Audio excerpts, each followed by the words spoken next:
बिल्लाहि मिनश्शैतानिर्रजीम बिस्मिल्लाहिर्रहमानिर्रहीम। दोस्तों, बुज़ुर्गों, अज़ीज़ों, अस्सलामु अलैकुम वरहमतुल्लाहि वबरकातुहू। जो भी इस दुनिया फ़ानी से इंसान चला जाता है वो ज़िंदा लोगों का मुताज होता है। तो जो ज़िंदा लोग होते हैं उसके मरने के बाद उसके पीछे सदका, खैरात और सदका जारिया, कुआं खुदवा देना, मस्जिद बनवा देना और इसी तरह मखलूक खुदा के फ़ायदे के लिए कोई भी काम करना उसके नाम के लिए, तो अल्लाह रब्बुल इज़्ज़त फिर उस मरने वाले को इसका अजर व सवाब देते रहते हैं। अगर ज़िंदा लोग मरने वाले को भूल जाएं तो वो फिर जब भी उसको अज़ाब होता है, अगर बद अमल आदमी है तो फिर वो बदवा करता रहता है, फिर वो अफसोस करता रहता है कि यार मेरे पीछे थे, मैंने उनके लिए बहुत कुछ छोड़ आया था, तो मेरे लिए ये 10 रुपये नहीं दे सकते, मेरे पीछे सदका नहीं कर सकते। तो वो इस बहुत मताजी करता है, अफसोस करता है कि काश मैं अपने अमाल अच्छे कर लेता तो आज मुझे कब्र में हरात मिलती, क़यामत वाले दिन मुझे हरात मिलती, मुनकर के सवाल जवाब मैं सही दे सकता, अगर दुनिया में मौत की तैयारी कर लेता, अल्लाह रब्बुल इज़्ज़त के अहकाम के मुताबिक ज़िंदगी गुजारता, सुन्नत के मुताबिक ज़िंदगी गुजारता, तो आज मुझे कब्र में ये परेशानी ना होती। ये अल्लाह ही बेहतर जानता है कि कब्र के अंदर इंसान के साथ क्या मामले पेश आते हैं। बज़ाहिर तो जो नबी सल्लल्लाहु अलैहि वसल्लम ने कब्र के बारे में वज़ाहत से बयान फरमाया, तो कब्र के अंदर जो है ना बहुत सख्त हालात होते हैं। इसलिए जो भी अपना अजीज़ो कारब इस दुनिया से चला जाए उसके लिए सदका खैरात करते रहने चाहिए। हक हलाल का जो हो, आराम का ना हो, हक हलाल का हो, जो अपने हाथ से कमाया हो, फिर उस मरने वाले को जो है ना अल्लाह रब्बुल इज़्ज़त उस सदक़े का सवाब मिलता रहता है और कब्र में राहत में रहता है। हमारे माई बाप हमारे लिए कितनी कितनी मुसीबतें उठाते हैं, झेलते हैं, लेकिन जब वो मर जाते हैं तो सबका तो मैं नहीं कहता, अक्सर हम भूल जाते हैं और कब्र पर भी नहीं जाते। अगर जाएं भी तो बराए नाम हमें दुआ ही नहीं आती कि हम किस तरह अपने वालिदैन के लिए दुआ मांगें। ये भी दुआ सीखनी चाहिए। रब्बी अजलनी मुकीम सलात मंजूरियाती रब्बाना व तक़ब्बल दुआ रब्बाना फ़िरली वाले वालिदैया व लिल मोमिनीना यौमा यक़ूमुल हिसाब। ये दुआ है वालिदैन के लिए। और भी इंसान जिस ज़बान का हो उस ज़बान से अल्लाह रब्बुल इज़्ज़त से उनके लिए दुआए मफ़रत करे तो उनको इस चीज़ का सवाब मिलता रहता है। तो आप हम हदीस मुबारक का आगाज़ करते हैं।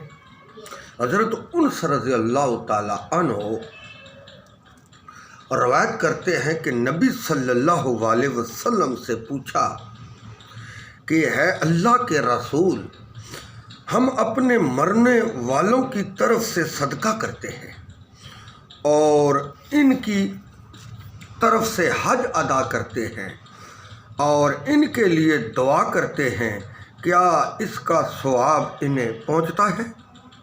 तो आप सल्लल्लाहु अलैहि वसल्लम ने फरमाया कि इसका सवाब भी इन्हें पहुंचता है और वो इससे इस तरह खुश होते हैं जिस तरह तुम में से कोई आदमी उस वक्त खुश होता है जब उसकी तरफ किसी थाल में तोहफा भेजा जाए, जबकि दूसरे लोग परेशान होते हैं जिनकी तरफ इनके वर्षा की तरफ से कोई सदका व खैरात बतौर तोहफा नहीं भेजा जाता है। तो एक बुज़ुर्ग कहते हैं कि मेरी ये आदत थी कि मैं जब सुबह की नमाज से फ़ारिग होता तो कब्रिस्तान में चला जाता इबरत के लिए। तो मैं कसरत से जाता था इबरत हासिल करने के लिए। कुछ मांगने के लिए नहीं। कब्रिस्तान में इंसान जाता है कुछ देने के लिए, कुछ सीखने के लिए। कब्रिस्तान वालों से कुछ लेने नहीं जाता, उनका तो दुनिया से राब्ता मुनक़ता हो जाता है। वो तो ज़िंदा लोगों के मुताज होते हैं, जैसे कि हमने बयान से पहले आगाज़ किया।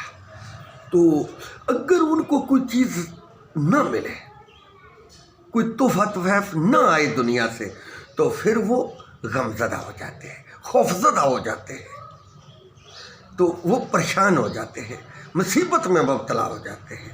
जब दुनिया में से कोई आदमी तोहफ़ा मरने वालों के लिए, अपने अजीज़ो कारब के लिए बेचता है, तो जो दूसरे होते हैं वो परेशान हो जाते हैं जब उनको नहीं मिलता। तो वो बुज़ुर्ग कहते हैं, मैं सुबह की नमाज़ पढ़ के तो कब्रिस्तान में चला जाता था इबरत के लिए। तो एक दिन इत्तेफाक से मेरी आंख लगी कब्रिस्तान में, तो मैं क्या देखता हूँ कि तमाम मुर्दे कब्रों से बाहर निकल आए, तमाम मुर्दे कब्रों से बाहर निकल आए। वो कोई चीज़ चुन रहे हैं, उठा ले रहे हैं, उठा रहे हैं ज़मीन से। तो एक बच्चा जो है ना, वो बैठा हुआ है परेशान हालत में। तो मैंने उससे पूछा, बेटा ये लोग ज़मीनों से क्या उठा रहे हैं? उसने कहा कि जो दुनिया में लोग उनके लिए सदका खैरात करते हैं, हज करते हैं, ज़कात देते हैं, कुछ भी करते हैं नेका, तो वो मरने वालों के नाम कर देते हैं, तो वो सवाब उठा रहे हैं। तो मेरी एक माँ है, उसने दूसरी शादी कर ली, तो वो भूल गई। मेरे बाप ने कुछ पैसे भी रखे थे, कुछ सोना भी रखा था, तो उन्होंने मुझे घर से निकाल दिया और मेरे लिए कोई सदका खैरात वो मेरी वालिदा नहीं कर रही है। तो उसने फिर ख्वाब में अपना पता बताया। तो ये मैं आपको बात बता दूं, जो मासूम बच्चे होते हैं वो गुनाहों से पाक होते हैं, मगर उनको भी इस चीज़ की ज़रूरत होती है, उनको भी इस चीज़ की ज़रूरत होती है कि हमारे लिए दुनिया से तोहफे आए। अगर ये देख ले कि अगर ज़िंदे आदमी 20 बैठे हों, तो एक के लिए तोहफा है, तो बाकी अगर मुंह से न बोलेंगे तो फिर भी वो दिल में महसूस करेंगे कि यार इसने इसको दिया और हमें नहीं दिया। इस सिलसिले में हज़रत ईसा अलैहिस्सलातु वस्सलाम ने बड़े ही आसान और प्यारे अंदाज में दुनिया की मिसालें पेश फरमाई। इसकी मुद्दत की वजाहत की है और इंसान को फरमाया है, इस दुनिया का जो थोड़ा सा वक्त इसके हाथ में है, इससे भरपूर फ़ायदा उठाए। आप फरमाते हैं कि दुनिया 3 दिनों या 3 समातों या 3 सांसों की नमंद है,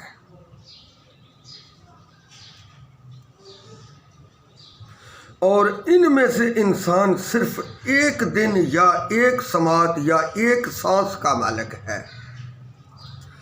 इसलिए इसे चाहिए कि इससे जितना नफ़ा हासिल कर सकता है वो हासिल कर ले, वरना कसारा ही कसारा होगा।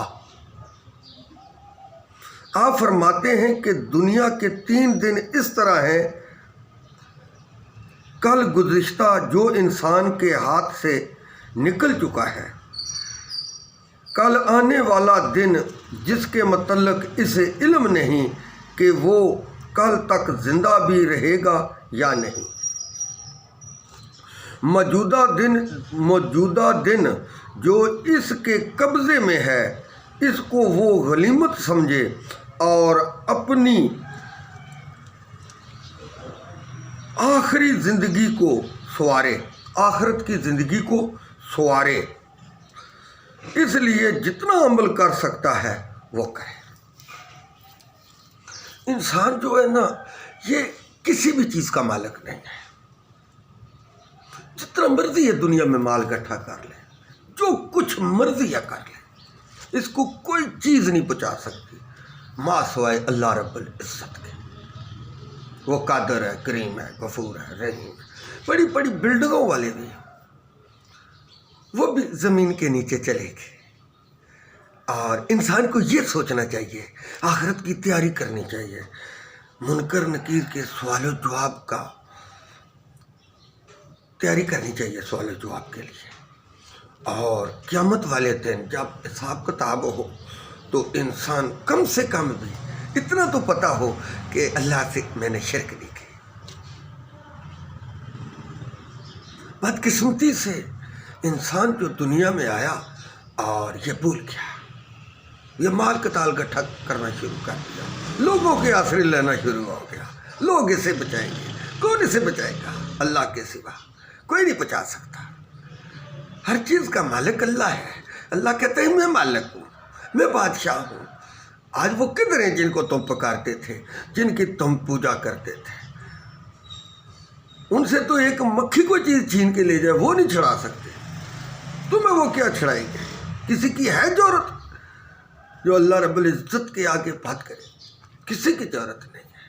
وہ اللہ، وہ قادر ہے، وہ کریم ہے، وہ غفور ہے، وہ رحیم ہے۔ اے محمد صلی اللہ علیہ وسلم، مخلوق خدا کو کہہ دو کہ اللہ کے ساتھ شرک نہ کرو۔ شرک کرنا کفر ہے۔ اللہ کے سوا کسی کی بندگی نہ کرو۔ وہی حساب کتاب کا مالک ہے، وہی میزان کا مالک ہے، وہی حشر کا مالک ہے، وہی قیامت کا مالک ہے، وہی حساب کتاب لینے والا ہے۔ اس کے سوا کوئی حساب کتاب لینے والا نہیں ہے۔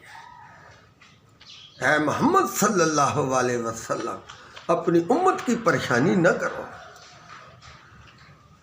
اپنی امت کی پریشانی نہ کرو۔